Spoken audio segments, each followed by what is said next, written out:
Hello viewers, I am Dr. Manoj Sarkar, consultant laparoscopic GI, onco and general surgeon and uro consultant.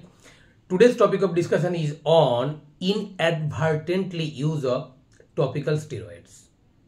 এই topical steroid যেটার কথা বললাম এবং এটার ব্যবহার কিন্তু আমরা যেটা দেখি কিছু ফেয়ারনেস ক্রিম মার্কেটে অ্যাভেলেবেল ক্রিমে কিছু ক্রিম আছে যেখানে বিশেষ করে ইয়ং মেয়েরা এবং কিছু কিছু ক্ষেত্রে ছেলেরাও একটু ফর্সা হওয়ার জন্য এই ক্রিমগুলো ইউজ করে থাকে এবং তাদের মনে হয় যে এটা লাগালে তাদের ফর্সা হয়ে যাবে, কিন্তু ভগবান আমাদেরকে যেভাবে বানিয়ে পাঠিয়েছে আমরা তো তার বিরুদ্ধে গিয়ে কিছু নিজের শরীরের পক্ষে করতে পারবো না, তাই এটা কখনো সম্ভব হয় না।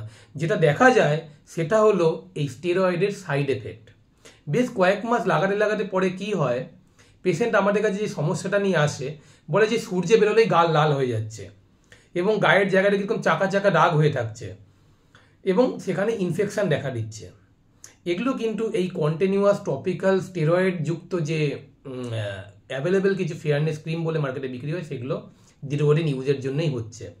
যদি এরকম হয়ে থাকে তাহলে অবশ্যই একজন ডার্মাটোলজিস্টের পরামর্শ নেবেন এবং ফিউচারে আপনিও এগুলো ইউজ করবেন না এবং অন্য কাউকে ইউজ করতে বলবেন না।